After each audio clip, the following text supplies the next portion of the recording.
So being at the Billboard Awards and being able to honor my dad in such an impactful way, you know, and of course having Puff up there with me and him letting me come out there, it just I've always wanted to honor my dad in a really special way, but I never knew when was the right time. And I feel like now that I'm ready to get started with the music, and also attack all of my other passions and really do it all. But the timing was everything for me, and stepping out there and really knowing when the time was right. And now that we're in this position that we are with this music, and it would have been his 45th birthday.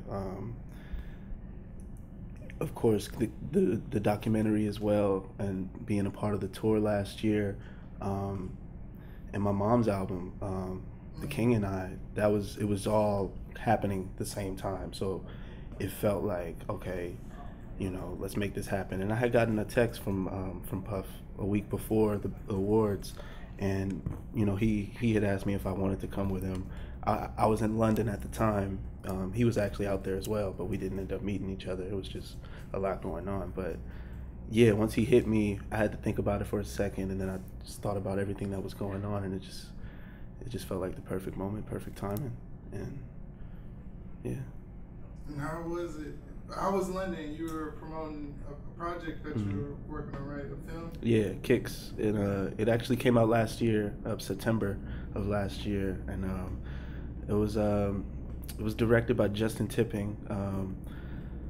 We shot it up in Oakland in 2014. So for it to be getting such a crazy push, 3 years after we had shot, and all the love it's been receiving overseas, and of course here, and it also overwhelming to be a part of that, and just another great story. We were watching so many great movies when we were recording, filming up in Oakland, Belly, Juice, all the classics, and for people, Friday, all the classics, and for people to watch it and immediately compare it to those was like, wow, it was again perfect timing to see another great story, and a story like about shoes, something that everybody can relate to, and if not, replace that with your phone, wallet, whatever it is.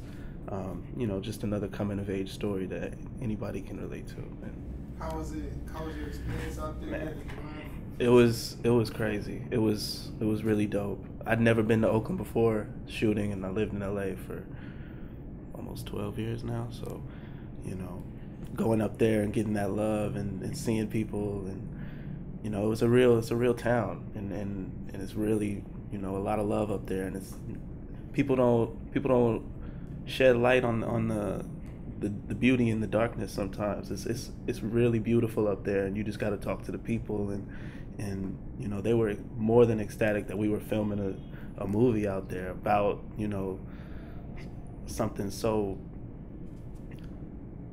common and prevalent in today's society, like just the Jordans and the whole story, really. But yeah, Oakland was incredible. It was beautiful.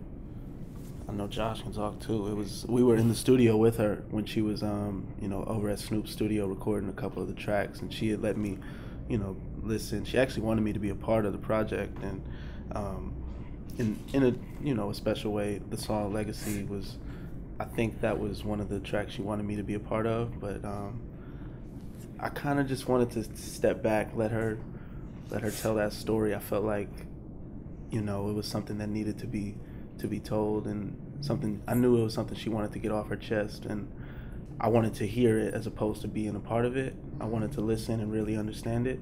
And you come out with a song like One and the Same, and off that album that ended up being about CJ, and that was probably one of my favorite tracks off of The King and I, because it showed like how much she put into just that part of her life, and what came out of it, and how much that reflected on to CJ, So yeah, I understand that completely, because during that time as well, like you said, we would be going and listening to a lot of the tracks, and we had a feel for, basically before anybody did, where she was going with this album, and that gave CJ more time to think about his role on this album. you know. So definitely, it did more good than bad, let's say. But either way, it would have prevailed. I feel like, you know. But yeah, it ended up being just a very, like they said, they gave them the Nat King Cole and the Natalie Cole special, you know. So that's exactly what it ended up being. So. Was there a time or a moment in time where you started taking music seriously? That's like, or was there a time where you were just like kind of taking it seriously? Actually, it was right before, like right after I got back from London. Actually, like this past 2 weeks, 3 weeks. Well, let's not say it started there. No, no, I'm saying the real, like the real. I'm not gonna lie. I'm not even gonna front. Like literally the real like drive and push when I got back from London came. Just understanding, kind of. I think just understanding, like, you know, the amount of power he has and everything. Like that's when that kind of started to happen. He started to understand like the importance of it and why now and why, you know. But I also feel like definitely it was a point. Let's say in London, that was a point where you realized how much time, you know, we put into this, because it was more than that. Because keep in mind, this is something that not only Berkeley as a solo, Lotus Ley, like CJ and Josh as brothers, you know, we've been doing this since we was like 6, 8, you know, recording with our sister China. She's, you know, a producer, singer, writer, rapper as well. She's the one who taught me how to produce, basically, you know. Taught us how to really record a track on our own in our closet, you know. And we really started on the GarageBand way, you know, the plug in the iPod headphones, you feel me? We were recording a lot of songs that we didn't release, you know, and this is like age 10, 12, you feel me? And this has been an ambition, I already know, but I feel like the seriousness in it came when we started to put this group together, and when CJ started to realize, one, and he can definitely chime in on this, but how much passion it is within the acting, but as well as the music. You can't just be oblivious to that, you know. And no matter what people say about what he should be doing or how it's not as good as what they expect or whatever the case is, but either way, we're gonna do what is right. You feel me? And what's right is what we feel is necessary, being ourselves, you know, coming out with something that is you know, tasteful, if anything, you know. And it's not always going to be a reflection of what was before us, but to build a legacy, you got to build around it, not off of it, you know. So it's like a huge metropolis city. You need a bunch of tall buildings, not just the Empire State, you feel. And that's kind of like where we try to go with it, you know. And it's been like that since we were 8, you feel me? We've seen it as up here, not just hovering around. So yeah, and Berkeley's case has been definitely a lot different. Yeah. You know? I mean, yeah, I've done music since I was about 7, playing piano, performing recitals, performing at graduation, whatever, and then it's like I'm meeting them now, so it's like I've kind of was in my own path, like separate from them, doing the same thing, garage band music, plugging in, making my own songs, like this kind of the same exact thing. Like we were kind of doing that simultaneously, but like separately. And then we kind of like had a meeting point, and that was like a year ago, and then, yeah. So how did you guys meet? Well, it happened, literally, we were going through a bunch of points, working with different, you know, friends, brands, you know, on an independent scale. And we actually met Berkeley through a friend we were working with at the time. And I heard her on a track on SoundCloud, you know. And at first I heard the track, I liked it, but I was paying attention to that hook. She was singing that hook. We linked up somehow, and we showed her, of all tracks, Strawberry Girl. You know, that was the first track that I showed her. And then from there on, I knew, I was like, yo, we got to get her in pocket at least. We started bringing her to the studio to record a lot more. Yeah. Then we kind of realized this dynamic right here is something that's working. We didn't find out that we were supposed to be a group until my dad kind of told it to us this past December. Like, you guys should stick together. Yeah. It was kind of like, I think, and I think it was like we found, like there was a lot of people around us that didn't have like maybe the same ear for music or the same taste or even the same drive. And so when we like linked up, it was just like we were all kind of willing to, you know, go that extra mile, like be in the studio till 2 a.m., whatever it kind of took. Like we were all willing to do it, and not everyone else was. So it was just like, hey, let's link up, let's link arms, and let's do it, you know? We have something in common. Yeah, basically. But yeah, see. Yeah, just My dad always told me there's no crying in baseball, and that's how I've lived my life. It's pretty much. It's like, and when he would be like, Berkeley, I'd be like, this is not fair. He'd be like, life's not fair. So it's just life's not fair, and there's no crying in baseball. We're like the two things I lived by. So those are my futures. The future is for those who prepare for it today. Malcolm X. I live by that like every day. So that has to do with the production, how we like to see it before we literally put it on paper. So that speaks for itself. If you're a young artist in the game, I think it's very important that you study all the greats that came before you. If you're a football player in the game, you got to study Eric Dickerson, Barry Sanders. You got to study the greats of the game. You feel me? And people think it's different when it comes to music a lot, just because anybody can do it. Anybody can go out there and play basketball, you feel me? But either way, if you want to be like Kobe, you got to practice and you got to know the paths of what you about to get into. And that goes for any, occupation, firefighting, police, anything. You got to study it, I feel like. And especially the greats of it, no matter what people say about, like, Jay, Nas, even, P. Diddy, Big, Pac, Run DMC, even going down deep into the underground greats, the D'Angelos, Maxwell, Slum Village, Q-Tip. Those are just some off the head right now. Pharrell, the ones who are the best at what they do, and know how to study the greats. Because you ask Pharrell, who's the greatest producer ever, he'll say Q-Tip, straight up. So I believe that's important, especially on the production side too.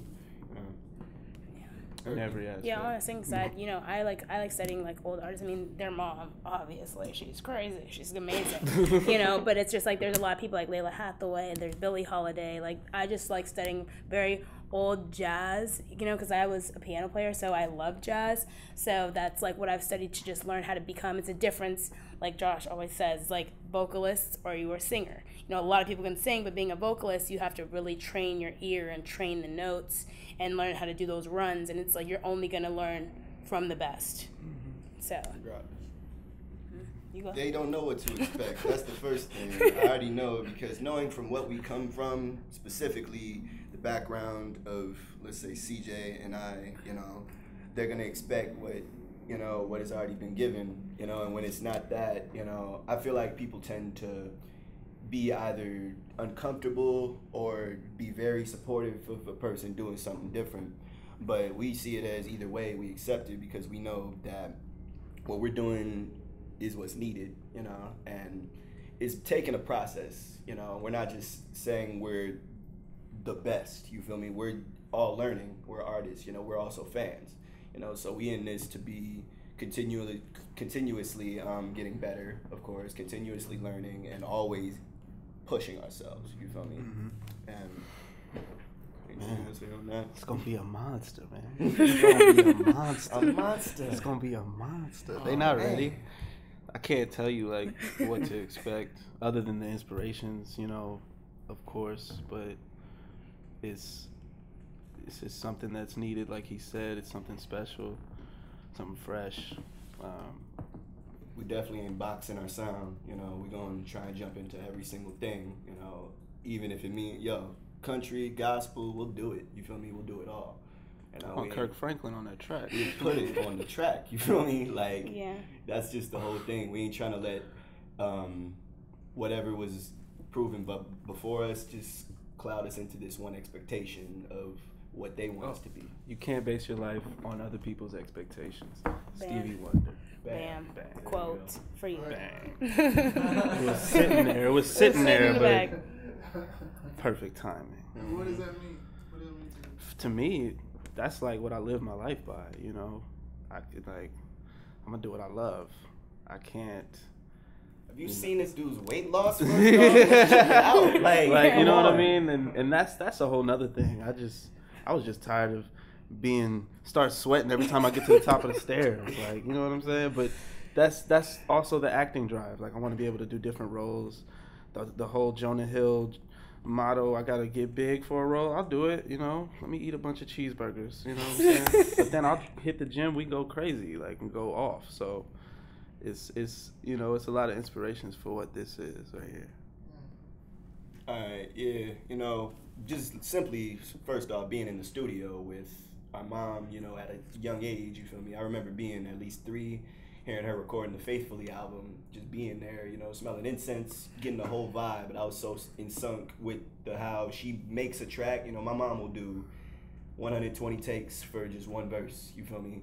And one line. You feel me? And just seeing that, being there as a kid, you're not really sure why she's doing it. You're kind of getting bored, like, yo, we've been here for an hour. She's doing the same line. And now that it's you completely respect it. You understand it. You're like, that is exactly what it takes. You feel me? And she's inspired by people who did even more. You feel me? So to see that from a creative standpoint and a vocalist do her work, you know, that was a lot of inspiration, seeing the people she's been around, you know, and not even just moms, you know. My dad, you know, he was an executive in this industry as well. He worked for the likes of MCA, Biv 10, you know, he's started the groups and had to do with groups like Subway, 702, and with my mom's career as well. He was a producer in a lot of her #1 hits, you know, and he had that ear for music to just know how to come about a track, choose the right samples, arrange, you know. It was a perfect combination,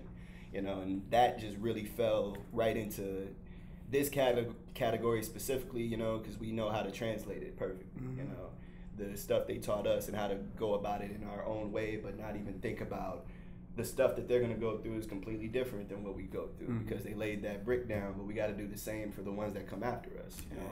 Definitely taking, you know, everything that our parents taught us, really. Just moms and dad, you know. She can say the same. Yeah. And, yeah. Oh, yeah. My dad, he definitely taught me lots of the business side of things. And so I always am helping out with anything related to business law. What did you do? Yeah. Oh, yeah. My dad was the CEO of Fat Burgers. So he taught me just a lot of tricks, you know, in order to just know your way around the business side of the music industry. And it's just like the business side is super important. And a lot of people who are our age, especially, I think, might neglect that part. And so it's like we want to make sure it's super important that we know everything that's going on, and we're very into like the business part just as much as we are into the music, because they're just as equally as important, but just different lanes. Plus the education. Yeah. You know, always constantly learning, no matter what it is. Reading, you know, always staying on one book. Yeah. At least besides the music, you know, that's one thing that we've tried to do lately more than ever. You know?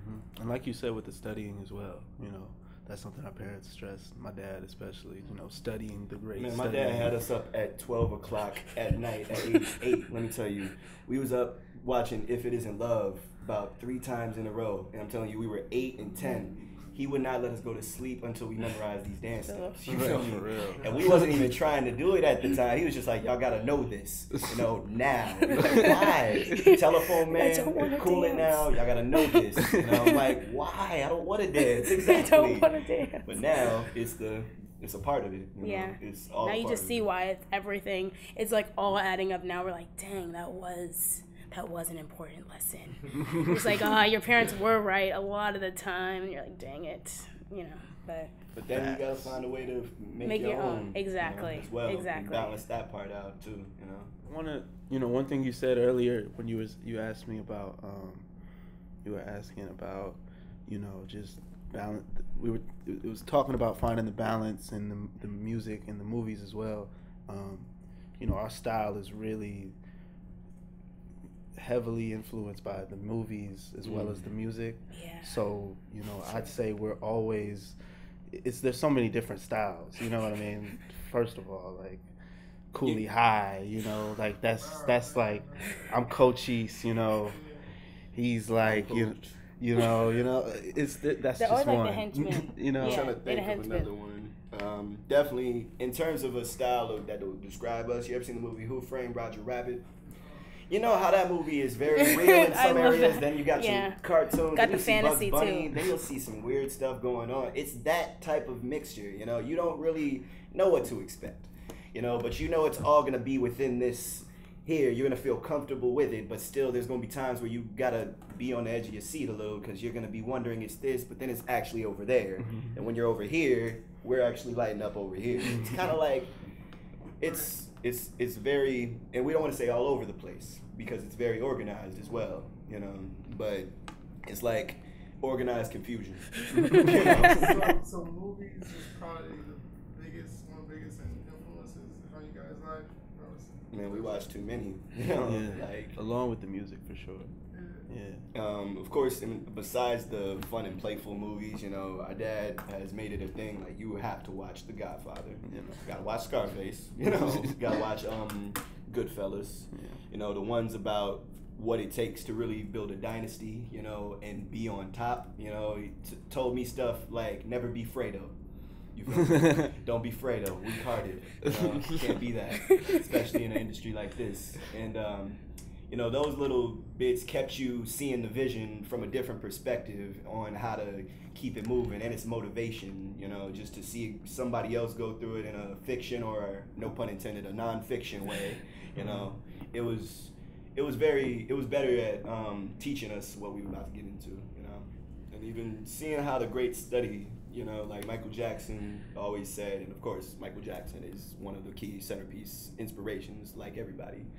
But he always said, I write 120 songs per song I get, you feel me? I dance until I can't dance, you feel me? And this is just for practice, And he was inspired by the likes of Fred Astaire, Charlie Chaplin, the ones of his time that he saw as, wow, they're the ones who made their mark in the industry in a huge way. I can never be as big as them, but little does he know, he ends up being just as big, and if not, with all due respect, he gains that widespan audience just a little bigger, because he was inspired by so many greats who weren't thinking the way he did just because they weren't around during his time.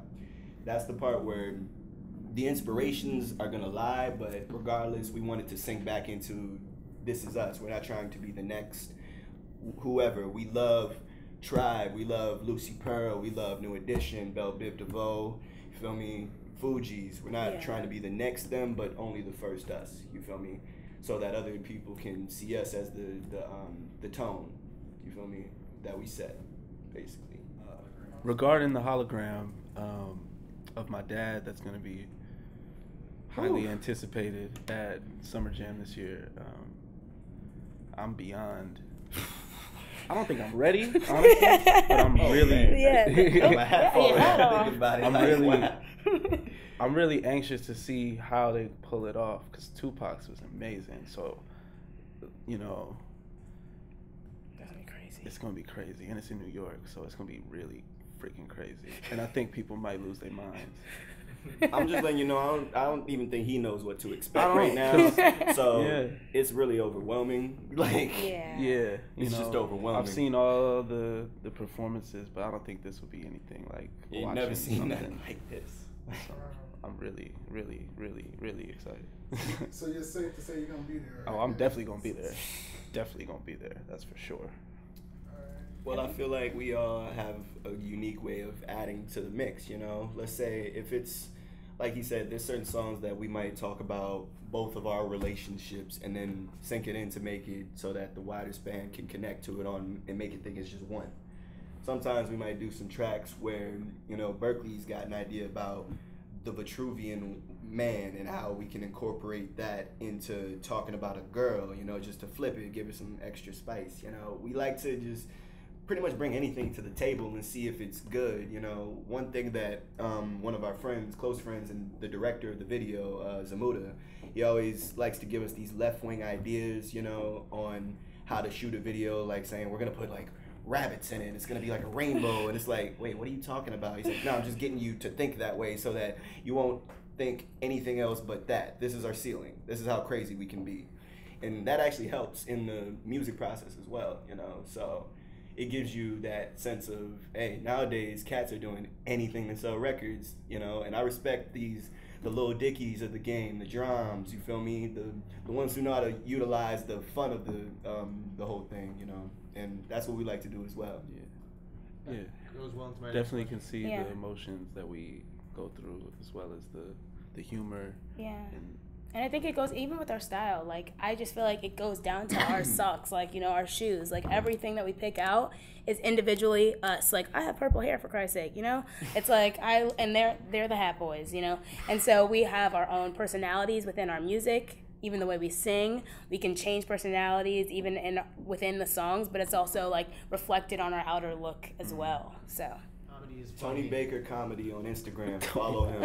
That's my guy. He's doing the voiceovers on all the animals. Like, that is my stuff, right? And I don't really be into the social media comedy like that, but this is some funny stuff right here. You feel me? I like that type of dudes who know how to make the smallest things just super funny. Animals doing things. Okay, other than that, you know, you got Kevin Hart. Man. You know, that's my guy right here. He's the king. Dave Chappelle just dropped his comedy specials. He's still holding the crown. You know, there's a lot of. I like comedy cartoons. I for sure like Family Guy, my favorite show. Bob's Burgers. Yeah, I just like raw, just humor, just funny. What's my show?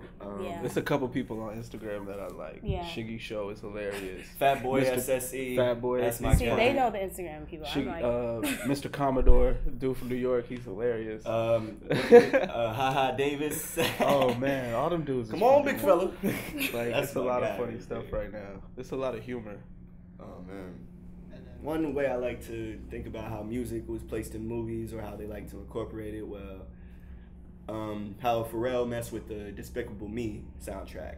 You feel me? He really got his creative control over how he wants to map it out, and he told the story through all the songs. You know, he made Gru feel like you knew him through those songs as well, and it made you more into the movie. And I really love those movies. You know, those are some good movies.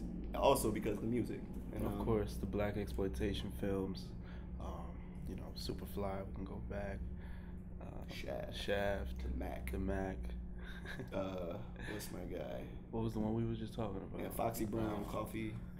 You said Car Wash. Car Wash. The Car Wash soundtrack was so important in our life because when the first movie we watched when we moved out here was Car Wash. First movie. You feel me? And just seeing how just characters like The Fly, man, just stuff like that, and how Rolls Royce was involved in that soundtrack. The song I Want to Get Next to You, you know, and it just told the story better, you know. And I feel like movies that have great soundtracks are really capable of telling the story a lot deeper, because if you don't want to watch the movie, you can listen to the soundtrack and be like, okay, this feels like now I want to watch the movie, you know, and see what they was talking about, you know. They name sometimes after characters, you know, like so-and-so's theme, you feel me? Exactly. Yeah. And the way that people do that with the soundtrack, I feel like they don't forget that the soundtrack is just as important as the movie. You feel me? If you put a bunch of just hit records on your soundtrack, it's going to look like a mainstream movie, you feel me? But you got to really get creative with it, because just like doing a visual for a music video. 100%. You know? This is and something I aspire to be. Director, you know, I want to direct films, I want to write, I want to, you know, organize, I want to choreograph everything within my films. And, you know, I feel like he said, the soundtrack is one of the key elements to making a dope movie. And the movie the last movie that I was in, Kicks, you know, the director J Tip, he made it very, he had to get the Wu-Tang clearance, he had to get the big clearance, he made sure, because it's prevalent in the film that you hear all these sounds, they put you in this nostalgic moment, and it's all very, very important. So, you know, if I wasn't, people always ask me if I had to choose one or the other, if it was acting or music, and I just can't. They go hand in hand. Like, I'm going to direct my own music videos, and if I'm an actor, I'm going to, you know, director, actor, I'm going to choose the songs that are in my movie. So, yeah. Yeah, and I think music in movies, it gives you a place, it gives you a time, it gives you a setting even, you know, and it just gives you a feeling. So I think that's why music is so important in movies, because it's like, it's so hard to watch a movie without music. You know, it just gives you something extra, and it's something that's much needed, you know. Even more. Hey, this is Non Fixtion. And you're watching Revolt TV, the #1 name in music.